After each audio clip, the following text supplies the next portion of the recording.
Good morning students. हमने सिंधु घाटी सभ्यता के समाज के बारे में बात की, उसके धर्म के बारे में बात की। आज हम हड़प्पा सभ्यता के जो सिंधु घाटी सभ्यता का एक स्थल था, हम सिंधु घाटी सभ्यता को हड़प्पा सभ्यता के नाम से भी पुकारते हैं, हम उसके आर्थिक जीवन के बारे में बात करेंगे। क्योंकि हम समाज और धर्म पर प्रकाश डाल चुके हैं, तो समाज का जो मूल होता है, जो सारी जो क्रियाएं जो जिस दूरी के आसपास, धर्म भी उसका मुख्य है, लेकिन अर्थ एक ऐसा तंत्र है जिसके आसपास समस्त क्रियाएं संपादित होती हैं, जिसके द्वारा संपादित होती है, वो एक माध्यम होता है। तो सिंधु घाटी सभ्यता के आर्थिक जीवन की कौन कौन सी विशेषताएं थी, उसके बारे में हम आज बात करेंगे। देखिए, इनका मुख्य व्यवसाय क्या था?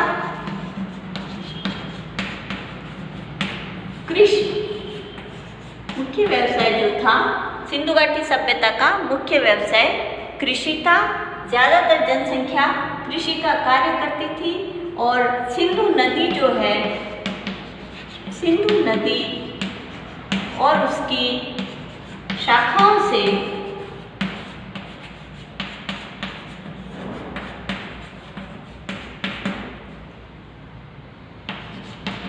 भूमि जो है उर्वरा होती थी।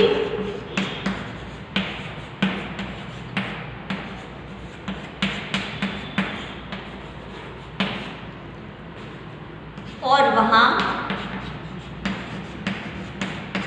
विभिन्न फसलों की यथा जैसे गेहूँ है, जौ है, मक्का है, ज्वार है,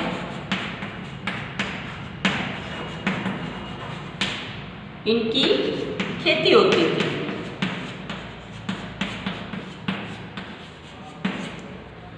और खेती जो है लकड़ी के हल से की जाती थी, और उस खेती में जो बैल का प्रयोग किया जाता, बैलों के द्वारा हल को जोता जाता था, खेत जोते जाते थे, बीज बोए जाते थे।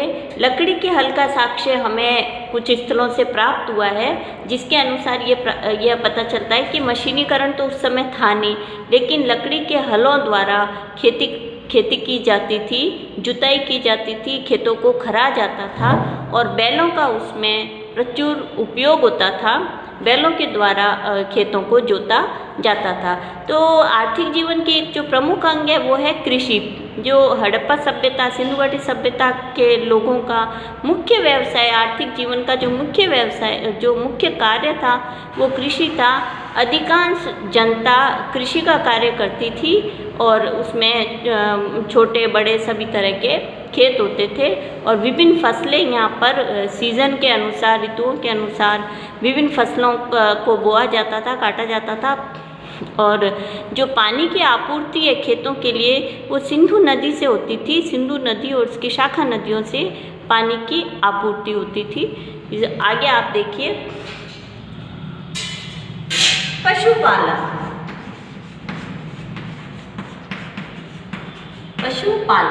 जो आप देखिए, जो मुख्य है वो है कृषि,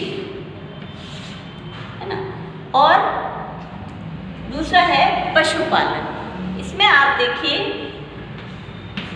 गाय, बैल, बकरी, भेड़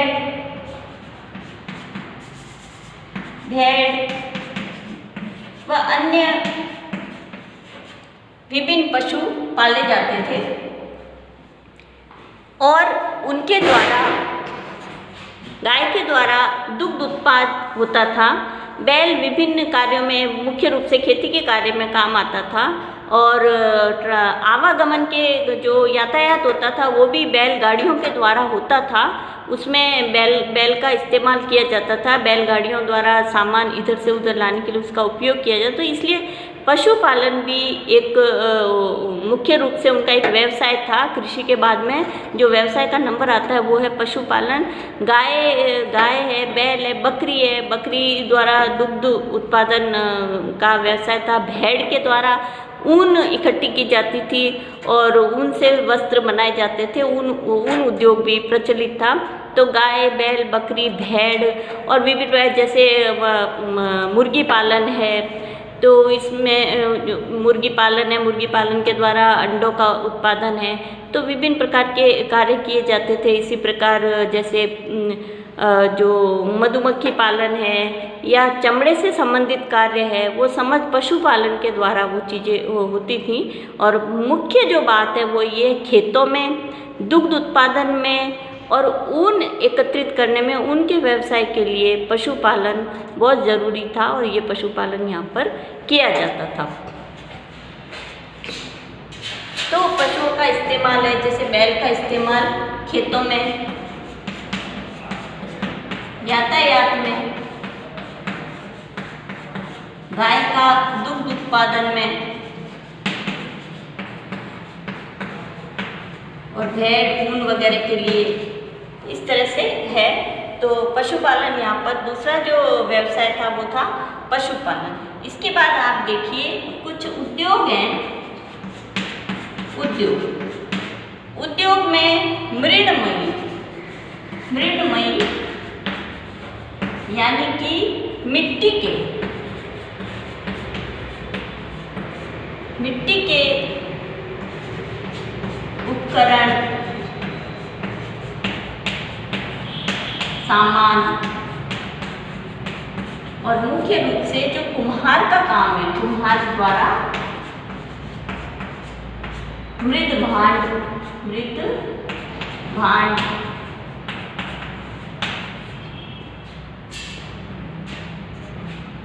उद्योगों में हम सर्वप्रथम जब सिंधु घाटी सभ्यता की बात करते तो हम सर्वप्रथम बात करेंगे मिट्टी के उद्योग की। मिट्टी का व्यवसाय, जो कुम्हार का व्यवसाय था, वो सुविकसित था। चाक पर कुम्हार मटकों का, मृद भांडों का और विभिन्न प्रकार के मिट्टी के बर्तनों का निर्माण करता था। और मिट्टी के जो जैसे धान रखने के लिए बड़ी बड़ी गोरियां थी जो कुम्हार के द्वारा बनाई जाती थी, जो बड़े बड़े मटके होते हैं जिसमें धान रखा था। सबसे जो महत्वपूर्ण बात है वो है कि जो जल की आपूर्ति है या जल को इकट्ठा जो करना है, आपूर्ति की वजह उसको जो इकट्ठा करना है वो घरों, भवनों इत्यादि में मिट्टी की गोरियों में उसको इकट्ठा किया जाता था। दूसरी बात है धानों को भी मिट्टी के बर्तनों में इकट्ठा किया जाता था। और साथ ही साथ में जैसे मिट्टी के खिलौने, मिट्टी के बर्तन, विभिन्न प्रकार की चीज़ें भी मिट्टी की बनी होती थी, पक्की मिट्टी की बनी होती थी। और उसके द्वारा जो है बच्चों के खिलौने, सीटियाँ और श्रृंगार की चीज़ें और सजावट की चीज़ें, कई चीज़ों का उद्योग मिट्टी का जो था, मृणमयी उद्योग जो है, मृणमयी व्यवसाय जो था, मिट्टी की मूर्तियाँ वगैरह, वो इस समय बहुत अधिक विकसित था। तो हम जो व्यवसाय की, हम उद्योग की जब बात करते हैं तो सर्वप्रथम हम मिट्टी के बात करते हैं, क्योंकि मिट्टी की जो मिट्टी कुम्हार के द्वारा मिट्टी के पक्की ईंटों की मिट्टी के विभिन्न प्रकार के उपकरण, साज सामग्री बनाई जाती थी, जिसका भरपूर उपयोग इस सभ्यता में किया जाता था। उसके बाद आप देखिए व्यापार, एक है व्यापार में आप देखिए अंतर्देशीय भी है और विदेशी व्यापार है।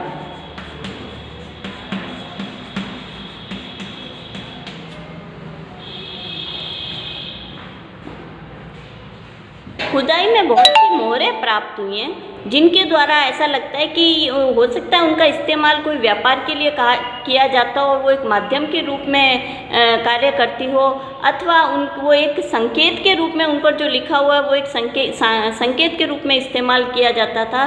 बहुत अधिक मोहरें प्राप्त हुई है और ये मोहरें विदेशों में भी, बेबीलोन में भी जो है प्राप्त हुई है। तो इससे पता चलता है कि देश में व्यापार तो था, साथ ही साथ साथ में विदेशी व्यापार भी यहाँ पर विकसित स्थिति में था, जिसमें मिट्टी की, श्रृंगार की, तांबे की या धातु से निर्मित अन्य जो सामग्री है, विभिन्न जो चीज़ें हैं, सूती वस्त्र है, मलमल है, वो उसको निर्यात किया जाता था विदेशों में। और इसमें जल मार्ग और थल मार्ग दोनों का इस्तेमाल होता था।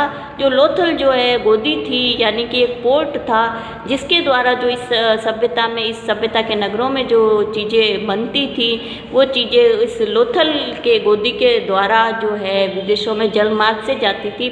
थल मार्ग भी थे, और वो तो हमें पता ही है कि वायुयान तो उस समय थे नहीं। तो जो है जल और थल मार्ग के द्वारा सिंधु घाटी सभ्यता का अंतर्देशीय और विदेशी व्यापार विकसित था, जिसके द्वारा बहुत सी चीज़ें, बहुत सी मदें बाहर जाती थी और बाहर से यहाँ आती थी। Thank you.